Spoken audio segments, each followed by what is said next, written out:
Good morning, everyone. Thanks for coming in and joining this morning. I assume everyone's in the room because they're excited to learn a little bit about PPO inhibitors, how they work, how we can make them a little bit better, and a few keys to getting the most out of them when they're in your field. So what I have set up for you today is, first we're going to talk a little bit about kind of the numbers behind herbicide resistance.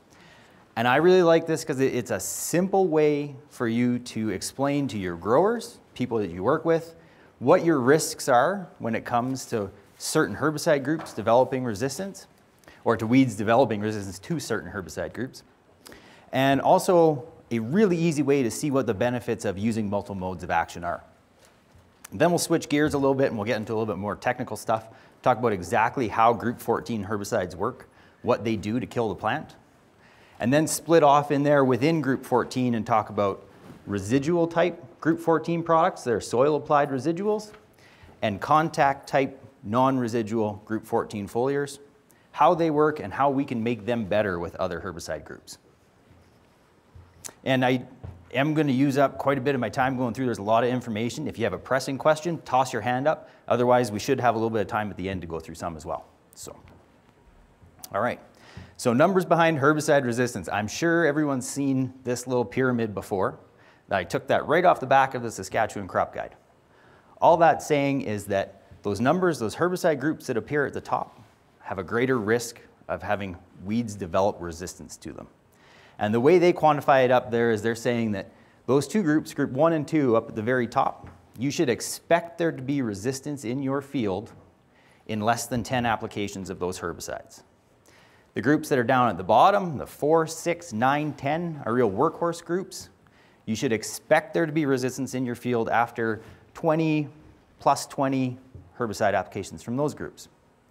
The numbers in our surveys hold pretty true to that. If you look at Group 2, in Alberta, Saskatchewan, and Manitoba, we have about just over 60 populations of weeds that are resistant to Group 2. Or that have resistance in them. 72% of those populations are resistant to Group 2. If you switch over to looking globally, there's 159 different species that have all developed resistance to Group 2 herbicides. We're blessed with 60 populations of those in Canada. Switching over to Group 14, which falls into this other category, so low to moderate risk. There's 10 weed species globally that have developed resistance. We have one of those in Canada. It's just in the last year been confirmed. It's actually a wild oat population, so not even really a target weed for Group 14, but it's a wild oat population in Manitoba that has resistance to Group 1, Group 2, Group 3, Group 8, Group 14, and I believe Group 15 as well. So it's quite the field of wild oats. And then finally, Group 4, been around since the mid-40s. We've been using them for a really long time. 32 weed species globally have Group 4 resistance. We have 5 of those groups in Canada. So that holds pretty true to that pyramid. That Group 1, Group 2, that's where our biggest risk is. And as we move down, we see more and more applications, fewer and fewer cases of resistance developing.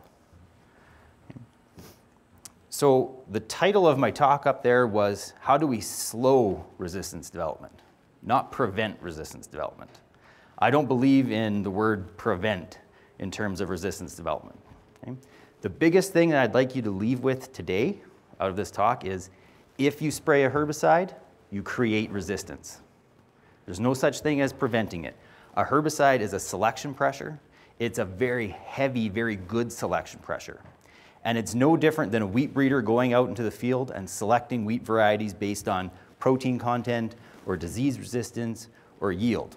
When you spray a herbicide, you're selecting for resistance to that herbicide. And it's pretty intuitive. If you think a Group 2 that's highly effective, let's say it kills 99.5% of the population of weeds in a field. There's something about that 0.5% that's left over, and it could be anything. They germinated later and they were covered up by the crop. They germinated earlier, they were bigger, so they got a sublethal dose. They had more hairs on them than the neighbor next door, so they didn't get as much herbicide in them. Something about that 0.5%, whether it was luck or whether it was genetics, made that 0.5% survive. They're going to set seed, put new weeds into that field the next year. They're going to carry on those traits. So you've selected for those traits with your herbicide. One of the best things that we can do to get around that is to be unpredictable. Do different things all the time. And that can be anything. It doesn't necessarily have to be using a different herbicide group, although that's what we should all be doing, and we all know that, right? It could be planting a winter cereal into a traditionally spring crop rotation. It could be rotating crops a little bit differently. Canola wheat, canola wheat, canola wheat. That's a rotation that weed populations can get used to, and they can learn to develop in those situations. A really good example of that, there's a graduate student at the U of A working on foxtail barley. Bill knows him. His name's Matt. He has research sites throughout Western Canada. All of them are on research farms, except for one site that he has at Olds, Alberta. That site is in a producer's field. That field is on a canola wheat rotation. Matt's looking at controlling foxtail barley with glyphosate and with various group 2 herbicides. In his research sites, he has basically 2 germinations of foxtail a year. He's got one in the spring and one in the fall. In his field site in Lacombe, he found he had a germination in the spring and a germination in the fall, and then he had a germination in late June as well, which was a little bit different than the rest. Basically, he's getting his best control of foxtail barley out of high rates of glyphosate. That field in Olds has been wheat, Roundup Ready canola, wheat, Roundup Ready canola. So that canola field would have gotten glyphosate in the spring, would have gotten an in-crop, probably 2 in-crop glyphosate applications. So he's selected among his foxtail barley population for plants that germinate later in the year. And he's done it enough times that he's completely changed the demographics of his foxtail barley population that now he has 3 germination cycles instead of 2. That's weeds developing resistance to a selection pressure. It's not resistance to glyphosate, but it's effectively resistance to glyphosate because it doesn't get glyphosate anymore. The next one, I've directly stolen this from Dr. Jason Norsworthy out of Southern US. It's an awesome example. I just talked about herbicide resistance development. You can get resistance to any selection pressure in a field. So this plant here on the left is a rice plant. Plant on the right is a barnyard grass plant. Looks a little different than our barnyard grass, growing straight up, but nonetheless, that's a barnyard grass plant. This is out of Arkansas, I believe. Their barnyard grass plant population has resistance to all their herbicide options. They can no longer take barnyard grass out of rice with herbicides. They pay people to go into the field and hand weed barnyard grass out of their rice. Okay? Within 2 years of hand weeding, they're in that field and they're hand weeding based on that red stem and curved leaves. 2 years of hand weeding, that plant in the middle showed up.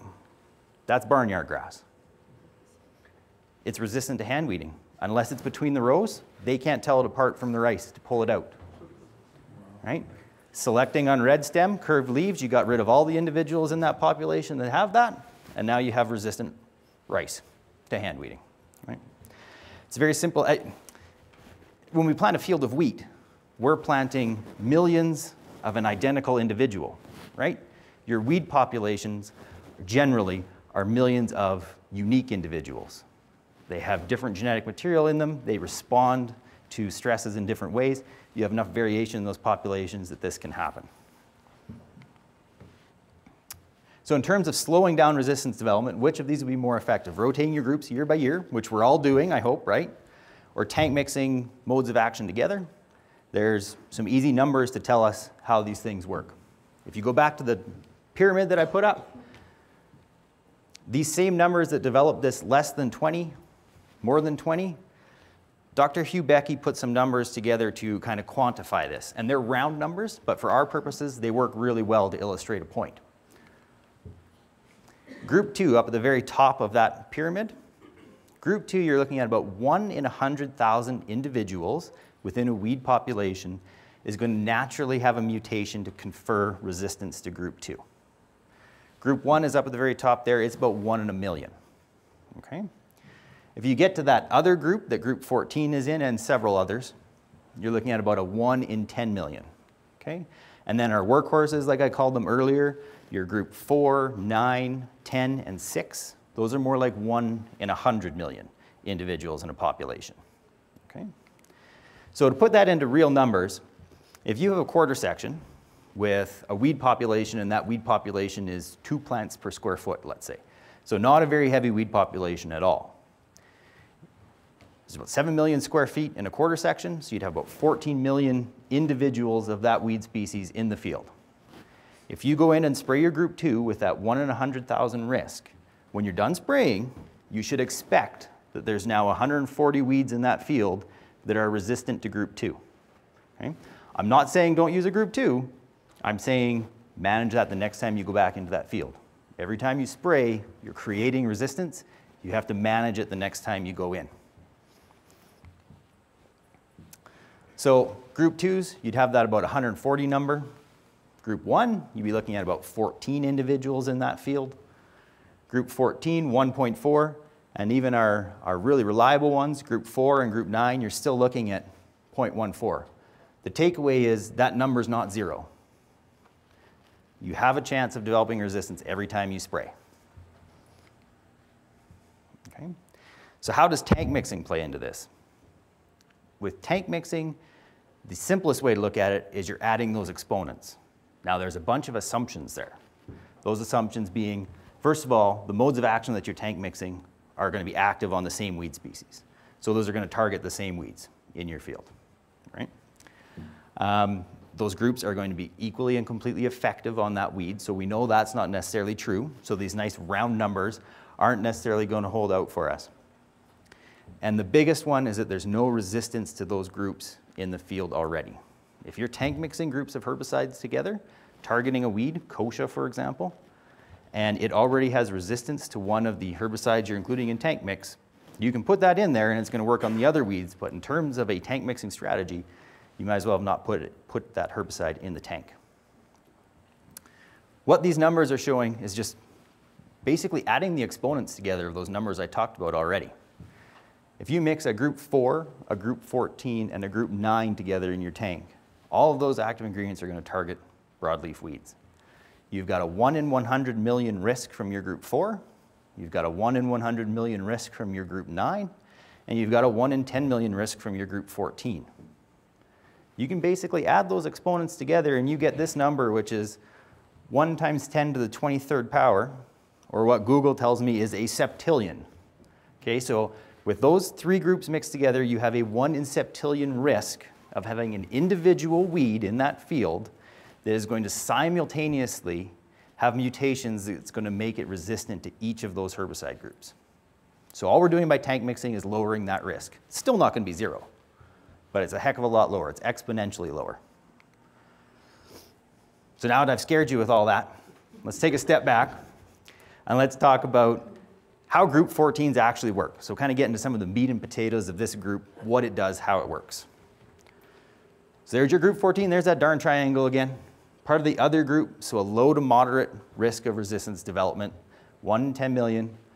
Group 14s first actually came out in the 1960s. So although we consider them a new mode of action in Western Canada, they aren't really that new. They've been around for a while. They can be foliar contact herbicides, they can be soil applied residual herbicides, they can kind of be somewhere in the middle and do a little bit of both, okay? They inhibit the protoporphyrinogen oxidase enzyme, which I'm going to only say once, the PPO enzyme. What the PPO enzyme's job, what it does in the plant, is it catalyzes the creation of chlorophyll. So when we spray a PPO inhibitor, we stop the production of chlorophyll. Okay. So there's group 14, that's the whole group. Those are the subgroups of group 14. The molecules that we're most interested in Western Canada, Pyraflufen-ethyl, so this is a contact non-residual group 14. I'm going to use that in my examples going forward. Flumioxazin is a soil-applied residual group 14. I'm going to use that in my examples going forward. The other big ones, Saflufenicil over here in a different subgroup, and then carfentrazone and sulfentrazone in a different subgroup as well. The biggest differences that you see among these subgroups, certainly from the older herbicides, the older group 14s like the diphenyl ethers, is honestly how effective they are at binding into their site in the plant.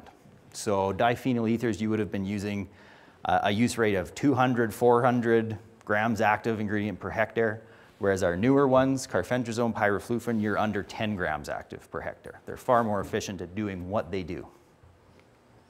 Okay? So we're inside the plant. We're inside the chloroplast inside the plant, and this is where group 14 is going to do its work. So we've got these three things showing up. These are the building blocks of chlorophyll, and the one that we're interested in is this Protoporphyrinogen 9. Don't worry about remembering it. Okay? Those get catalyzed by that PPO enzyme, makes chlorophyll. So we come along, we spray our PPO inhibitor, we stop the production of chlorophyll in the plant. So that's like throwing the stopper in the sink but leaving the tap on. So these building blocks, remember the one we're interested in is that Protoporphyrinogen 9, they're still showing up in that chloroplast. Gets to the point that they start to spill out into the rest of the cell. When Protoporphyrinogen 9 spills out into the rest of the cell, it really quickly turns into something else called protoporphyrin 9. Not much difference. Protoporphyrin 9 is very important to us. It is a precursor to chlorophyll, so it has some of the characteristics of chlorophyll, but not all of them. What it can do is accept energy from the sun. What it can't do is then do something with that energy afterwards. So it takes in all this energy, it's becoming charged, trying to find something to do. It grabs an oxygen molecule, and it passes some of that energy on to the oxygen molecule. Creates what's called singlet oxygen. You might have heard of singlet oxygen before. All the antioxidants that are so good for you, that's what they're getting rid of. Okay? Singlet oxygen is what we use with group 14 and a bunch of other herbicide groups, including group 6, to actually kill the plant. Okay? So this supercharged molecule, oxygen molecule, it's like a bull in a china shop. It rips around the inside of the cell. It's got a strong negative charge. Eventually it slams into the cell membrane and it finds out, holy crap, there's a nice positive charge in there. Grabs onto that positive charge, takes off in the other direction, and takes a chunk of the cell membrane along with it. That's how group 14s kill plants. They tear apart the cell membrane, contents of the cell leak out through those holes that have developed. That's why if you were to sit and watch a plant after you sprayed it with a group 14, first you'd see where the droplets were, you'd see water-soaked lesions showing up, and then afterwards, quickly you get this brown necrotic symptomology, which is what you classically see with a burn-off from a group 14. That's the secondary. Okay. That's it. That's how group 14s work. Whether they're contact or residual, that's the way they kill the plant. So when you get into contact versus residual activity, they kill the plant the same way as each other. They go about it in very different ways. Okay. So on the activity spectrum of your group 14, you'd have your pure contact non-residual type products, so pyraflufen. And then over on the side, other side, you'd have residual soil-applied products. Flumioxazin is off to the left a little bit from that residual. It has burn down capability if you spray it on foliage, but it's not like a true contact product. It's more of a soil-applied, more residual characteristics. So first we'll go through residuals, some things that affect them, things that you should understand about your soil to get your most benefit out of them, and then we'll talk about contact products after that. So there's two ways that group 14 soil residual products work, and I'll switch back and forth a little bit between flumioxazin and soil-applied group 14s as a whole group, but I'll try and stay specifically to, I'll say flumioxazin when I'm talking specifically about it. These groups have two ways of working. First is kind of contact activity, where it gets the product on, the weeds get the product on them as they grow through the soil, and the other one is some root uptake ability. Okay. So when you spray flumioxazin or a soil-applied group 14 on the soil, basically I describe it as putting a layer of saran wrap across the field. You've put that layer of herbicide on the field. You don't want to do anything to disturb that layer. If you've done it pre-seeding, you want to make sure it's a very low disturbance seeding system. If you turn too much dirt, you'll actually have weeds able to escape up through the seed rows where you were. So the weeds have to pass through that layer in order to die off. Okay. Flumi is primarily absorbed through the shoots of the plant. So as the plant grows up through that herbicide layer, it gets group 14 on its cotyledons as it grows up. Generally they emerge, get sunlight on them, and then that's when they die off. Sometimes it will happen quick enough that it seems like they don't even emerge at all. Okay. The other route is where a weed emerges. It will get that flumioxazin on it as it grows up. It will start to grow and it will get a second dose through the roots. And then you'll see emergence and die off. So group 14s generally, soil applied ones, seed size is part of their selectivity.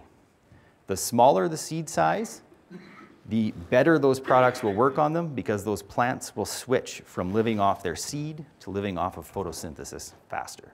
And remember, we need those plants actively producing chlorophyll to be able to kill them. Okay. So some of the things that can affect performance or improve performance of soil-applied herbicides. Soil-applied herbicides are something that we have to get our head wrapped around again, right? We left them alone for a lot of years, and now we're getting back to them. So I just had a question to go back. I guess you're talking about the barrier create. So how do you find that works when you're fall applying it? You're still coming into the spring, if you use 3-inch spread going into the ground, you're still breaking that barrier. yeah. The rule of thumb that we use, fall or spring applied, is 30% seed bed utilization. Yeah. So if you have 3-inch spread on a 10-inch opener, that would be the max that you'd want to see. And it's not that it's going to affect the way the product works, it's just if you have too much spread, like I said, you'll kick that dirt out, and then when you see escapes, they'll come through that seed row. Yeah. So I mean, the trick is no incorporation after. Obviously, you have to go in and seed, but the lower your disturbance, the better. Yeah. Okay. Is best a post or pre-emergent? Mm-hmm. Yeah, it pre-seed or pre-emergent, a little bit different depending on crop. I'll get into that a little bit at the end too, but pre or post, or pardon me, pre-seed or pre-emergent. Yeah, in most cases.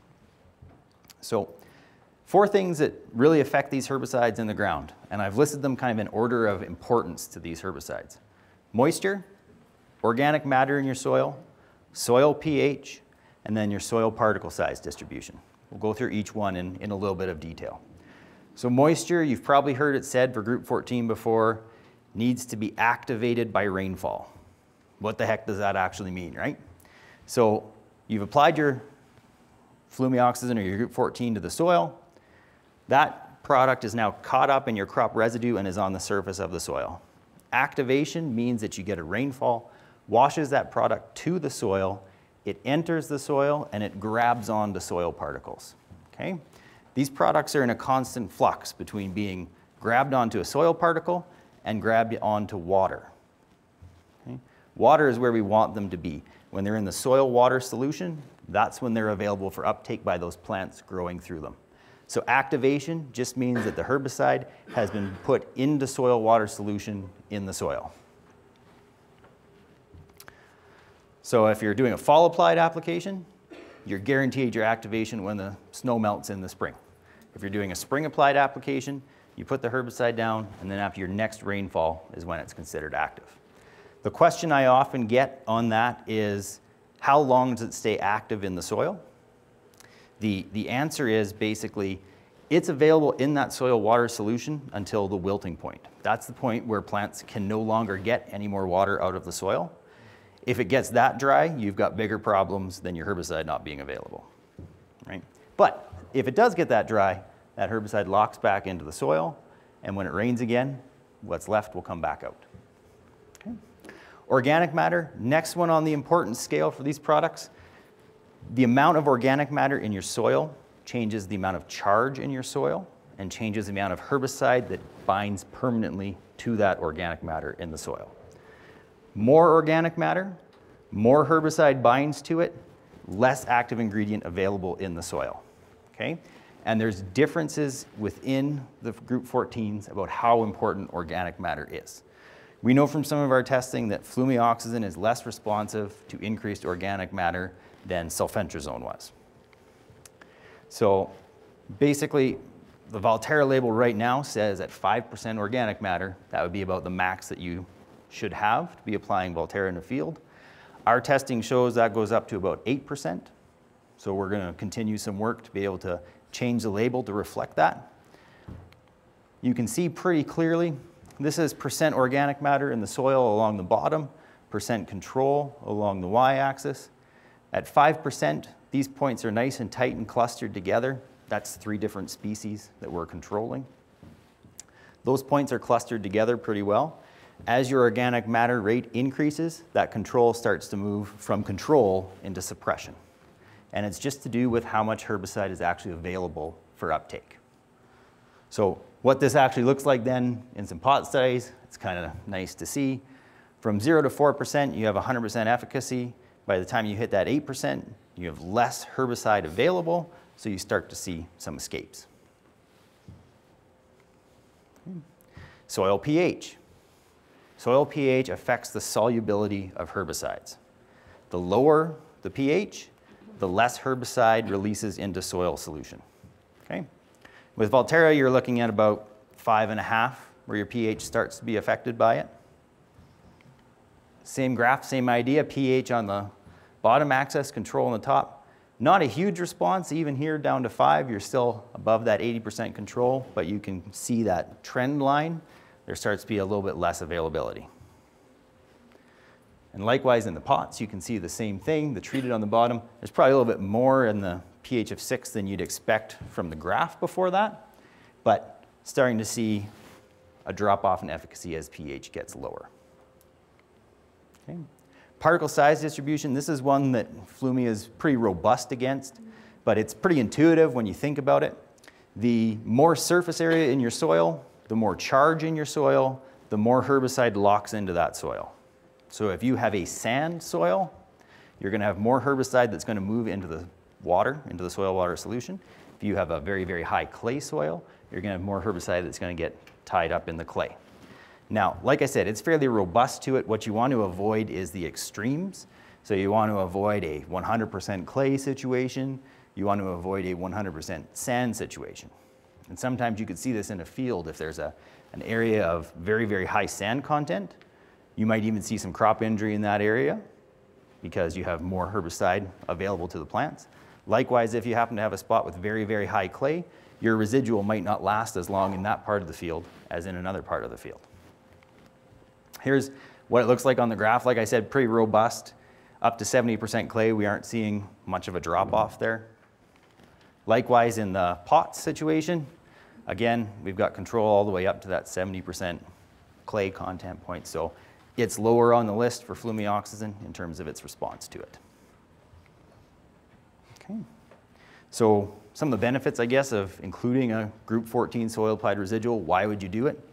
You're looking at 6 to 8 weeks of residual activity with these products.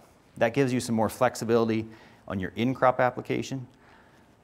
I don't like not having an in-crop application following up a group 14. If you think about how that product is decaying in the soil, your level of group 14 is up here. With microbial action, it starts to decrease over time. Those first weeds that come out have potentially gotten a sublethal dose of group 14. So, remembering what you've done in the past, what you've created, you have to manage it. You should be using an in-crop herbicide in those applications, even if your population doesn't 100% warrant it. It's a good resistance management tactic to do that. What you do get is fewer, smaller weeds for your in-crop application. So you can use a cheaper product, or you can have better efficacy out of your in-crop product. Generally, we see a little bit of a yield bump with the group 14s after they're applied. That's to do with early weed removal, clean fields longer into the season during that critical weed-free period for your crop. Control of weeds that are resistant to other groups, so group 14, relatively new. Group 9, 2, 4, you can imagine I'm talking about kochia with that point. These products tend to be an awful lot easier to use than an Edge or a trifluralin, just simply because you're out there with your sprayer, you're not out there with a Valmar and then incorporating. And they tend to have fairly broad labels. For Valtera, there would be pulses, lentils coming onto that label in the near future for fall applications, peas, chickpeas, soybeans, and spring wheat available as well. Okay. Shifting gears now to the contact type herbicides. And some people are going to laugh at my next slide, I just know it. The Clean Start example. So, I'm pretty sure there's people in the room who have sprayed Clean Start or recommended Clean Start, and I'm pretty sure that it's been sprayed onto volunteer canola, and I'm pretty sure that there's been escapes. Okay. The reason that Clean Start works better on other weeds than it does on volunteer canola is that Clean Start is a contact and systemic product when it's carfentrazone and glyphosate. When you spray it on volunteer canola, you've removed the systemic component. It's only a contact herbicide now that's killing that volunteer canola. So you'd get 1 to 3 leaf canola, you'd miss cotyledon canola, you'd miss 4 leaf canola. You would kill cotyledon canola if you were lucky enough to get a droplet of herbicide on that first little leaf that was coming up between those 2 cotyledons. If you burn off the cotyledons, lots of times that plant will keep growing. Likewise, with the group 4, or pardon me, with a 4-leaf canola plant, you needed awful darn good coverage to kill off enough of the vegetative growth of that plant to stop it dead, right? So that's where we're going with these products in pre-burn. Is kind of the next generation from that is always having a systemic component in tandem with a contact component so that you can get the fast burn down of the contact herbicide, and then you can finish whatever's left over off with the systemic herbicide.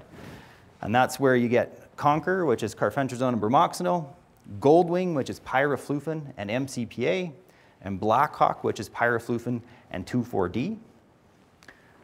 With the group 4 systemic component added into the contact, and then the contact carfentrazone with the systemic activity of bromoxynil. And I saw some eyebrows raised. Bromoxynil is a contact herbicide, right? I'll talk about that a little bit later, about why it's important. Okay. So group 14s, generally you see really fast activity out of them. They do not translocate. They work and they burn where they touch, so coverage is important. They can burn off leaf tissue really well, but you don't get coverage on stems, you don't get coverage on roots. So that material is generally left alone. Okay. When you add a systemic product to a contact product, that's exactly what you're targeting. You're targeting the shoot and root material that's left over, so you don't see the symptomology, which is burn off and then regrowth out the side. That regrowth is what you're stopping. I'm from down in the States, but when we mix glyphosate and like a 2,4-D, for example, on prickly lettuce, we see kind of the opposite in a way. We see that regrowth. It wants to regrow, whether it's volunteer canola, prickly lettuce, or whatever. We have a tough time. Now you've got a weed that's real rubbery, got a lot of massive growth to it with a huge, huge root system that's really hard to kill. I don't know what your thoughts are on that. Definitely, depending on the stage that you're going in, absolutely. And that's a fair comment because you're relying completely on the systemic product then, in that case, to take care of all that vegetative growth and that root underneath. When you add in some contact activity to that, you effectively shut off the valve of energy and growth for that plant. So the trick is, and to my next point, it's a very important balancing act to be able to get that contact activity and get your 2,4-D and glyphosate, in that case, your systemic product, where it needs to be. One needs to happen before the other, right? So when you add in a contact, you'll burn off that top growth. That will slow that plant down, but not stop it, because you don't want it to stop or you won't get your systemic activity, right? So I'll have some photos at the end too that will show how the combination works in an additive way to take down really big weeds. It is quite stunning. Okay. So we've got 2 things that we're looking at. Group 14 and group 6 in that Conquer product, we're looking at synergism. Okay. Both those herbicides, group 14 and group 6, they kill the plant with singlet oxygen. So you have singlet oxygen coming from 2 completely different systems in the plant and then killing the plant the same way. So with a full rate of carfentrazone and a half rate of bromoxynil, you get more activity than a full rate of carfentrazone or a full rate of bromoxynil alone. Right, that one's pretty straightforward. When I talked about the this systemic activity of bromoxynil, so we consider bromoxynil a contact product, basically, right?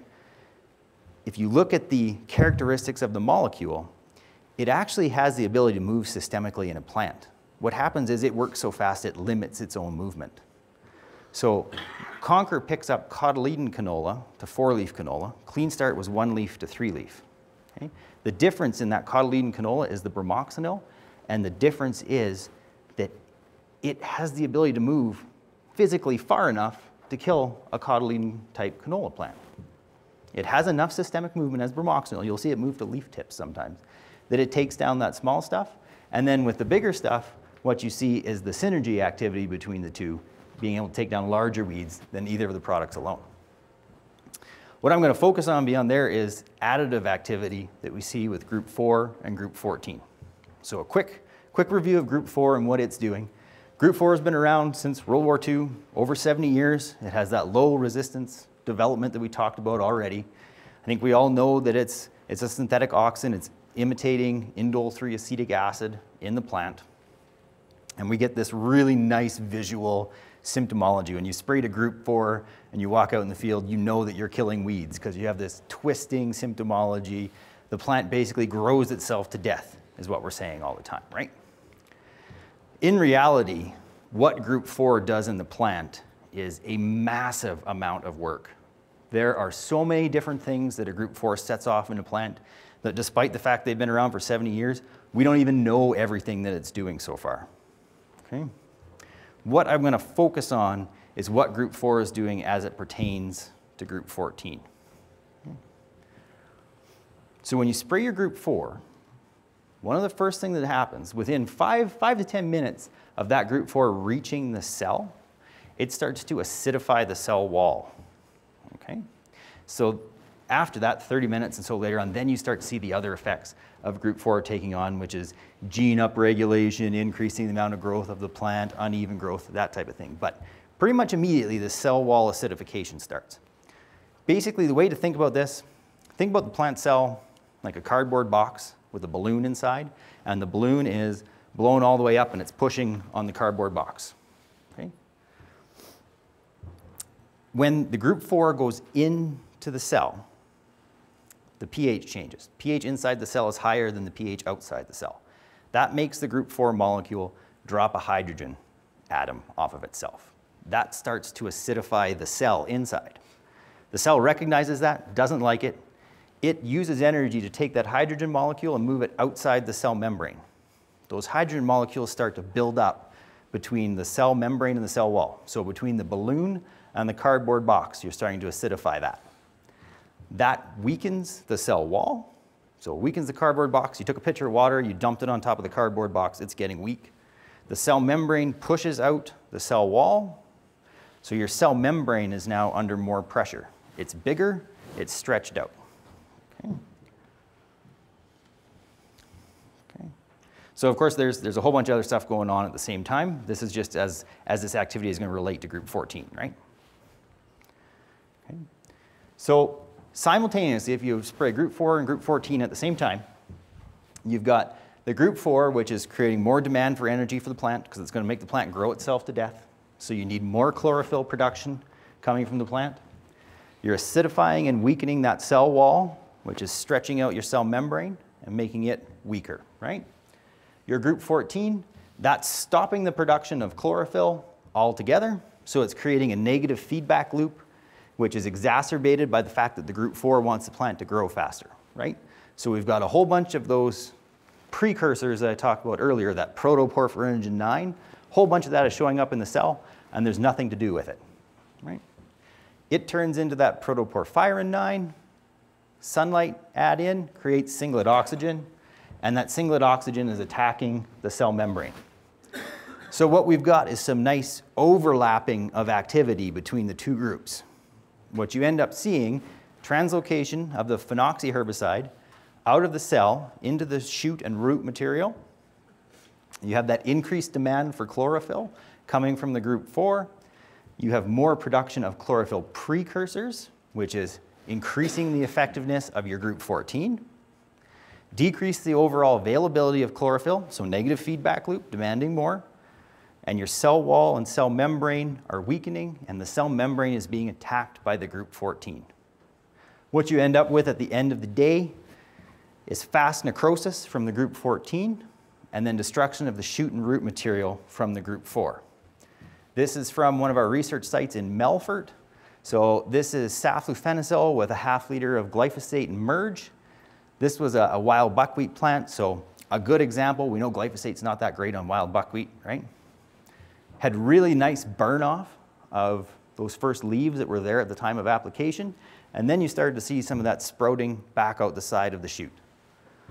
With the addition of the systemic component, so this is Goldwing with pyraflufen and 2 ounces of MCPA and glyphosate, you get the burn down, same as the Pyraflufen-ethyl above, but then it's finished off by the systemic component in the roots.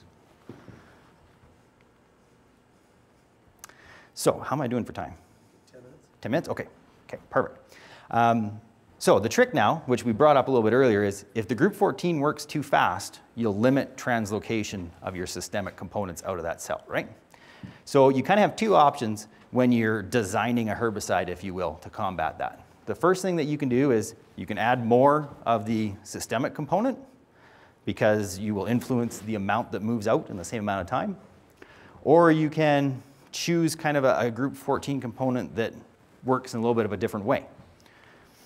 So Pyraflufen-ethyl is a new group 14 that Nufarm launched last winter. So we've had one season with it. About the molecule itself, it's a pro-herbicide, so that's similar to pinoxidin. All that really means is that the herbicide that's in the jug that you buy, that's not a herbicide yet. So this is pyraflufen that's in the jug that you buy. It has to go into the plant, and the plant turns it into a herbicide. It's a really fast hydrolysis reaction. You go from pyraflufen to this primary metabolite number 1. That metabolite is the herbicidally active form. Okay? To give you an idea of what that looks like, so wheat has the ability to metabolize pyraflufen, and most group 14s. Problem is it can't do it fast enough that you don't see damage from it.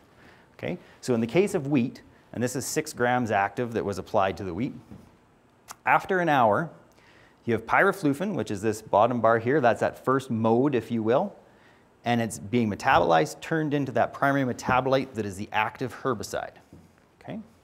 After 18 hours, wheat has been able to carry on and turn that into metabolite 2, metabolite 3. It's breaking down and metabolizing pyraflufen. So you have very little of the active form left in a wheat plant. In cleavers, a susceptible plant, so here's cleavers, and this is 1/10 the dose that went on wheat. You get movement of the original pyraflufen into the plant. It's turned into that herbicidally active primary metabolite there. After 18 and 42 hours, instead of carrying on that metabolism process, it's staying as that metabolite 1, and it's active in the plant. Okay? So if we pull over here, now this is applied to cleavers at the same rate as it was applied to the wheat. After 42 hours, you have about 50% of your applied dose present in the active herbicidal form. That's really important when it comes to our systemic products going with it. Okay? Carfentrazone, if you're familiar with Blackhawk, Blackhawk used to be a co-pack of 2,4-D and carfentrazone. Now, new Blackhawk is a pre-formulated pyraflufen and 2,4-D. Okay? When Nufarm first built the original Blackhawk with carfentrazone, we had to put enough 2,4-D in to overcome the speed of carfentrazone. Okay? Carfentrazone, active in the jug, active as the first primary metabolite as well. Within 24 hours, you'd have 75 to about 85% of that herbicide in an active form, killing the cell. So it does that a lot faster than pyraflufen does. The result that we see is when we built new Blackhawk and left 5 ounces of 2,4-D in it, you get better activity out of that 2,4-D. You get more of it leaving the cell. You get a better herbicide with equivalent rates to what we had before. Basically, at the end of the day, having your contact and your systemic systems together gives you better consistency of performance across environmental conditions, but also across applications. So if you have a situation with a little bit less water volume, you get much more consistent activity out of having a contact and a systemic together relative to a contact alone. You improve your activity on out-of-stage weeds, which I'll show a couple pictures of. And you get to have your cake and eat it too. You get that fast burn down and kill off of the leaf tissue, a matter of days from the group 14, and then you get that systemic component that comes in and takes care of stopping any regrowth in the shoot and the root. And of course, the whole message of this is working group 14 into your rotations in a simple way so that you have multiple modes of action working at the same time in your field. And obviously not selective in wheat, relatively unselective in pulses. So your pre-burn, pre-emergent, and fall applications are your best time for you to be able to work in that 1 in 10 million risk and take some pressure off your other herbicide groups that you're using. A couple pictures I was talking about out-of-stage weeds. So this was at Farming Smarter in Lethbridge. This was actually a demo site that we had. So the canola here, products were applied after the canola had bolted, started to flower. This is 3 weeks after application. So there's your untreated check. It's gonna be a little bit tough to see in the back. This is Goldwing, so that's 1.8 grams per acre of pyraflufen with 2 ounces of MCPA and a ½ liter of glyphosate. And beside it is heat with a ½ liter of glyphosate and merge, and that's the 80 acre per case rate of heat, so the low rate. That's the difference between your systemic and your contact activity, is being able to finish off those larger weeds. Okay? Carrying on, same thing. So now this is, Goldwing has a label range from that standard rate that was just up there to a full 2 times that rate. So now this is 3.6 grams per acre of pyraflufen, 4 ounces of MCPA. And this is the 53 acre per case rate of heat. Same thing, heat did a lot better, more active ingredient, took down a lot more of those plants, but you still saw that regrowth after it burnt off what was there. Likewise, now that's the same heat rate beside pyraflufen with 2,4-D. So to your point about the prickly lettuce and the burn down potentially regrowth activity, that's what we're trying to stop with the inclusion of that contact product in there. So, thank you very much everyone for your time, especially early in the morning. I bet you there was a few pops had last night. This is basically the pre-emergent burn down portfolio from Nufarm segmented by crops.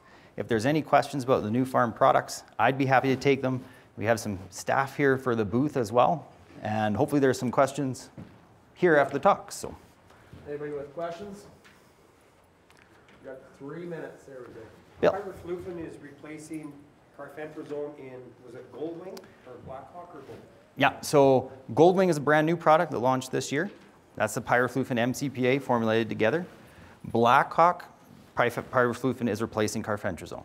So if you go buy a case of Blackhawk right now, it's 2 formulated jugs with pyraflufen 2,4-D in them. It's not a co-pack anymore. Yes, sir. Just a quick question.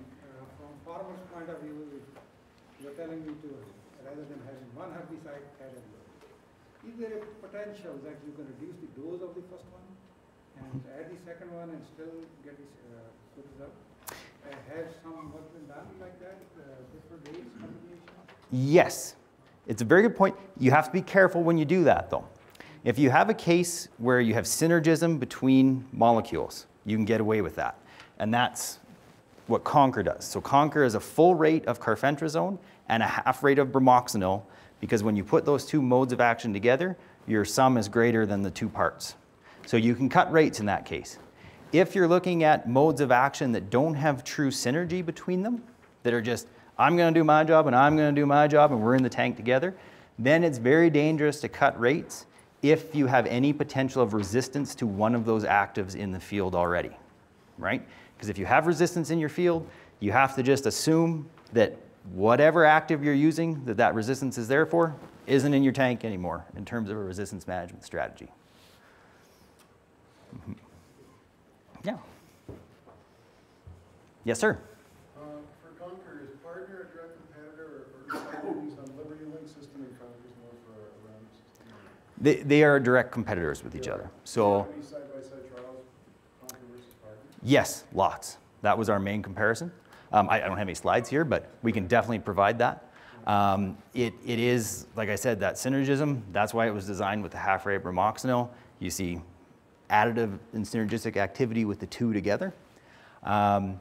Basically, you're looking at 280 grams per hectare. Sorry, I have gone down the dark side and I have it memorized by hectare. 280 grams per hectare of bromoxynil is the full partner rate. Conquer is full rate of AIM, which is 9 grams per hectare, and then the full half rate of bromoxynil, which is 140. So, but yeah, we can definitely show you some comparisons there. Yeah, I just kind of want clarification, I guess, on your position and Nufarm's position on Valtera for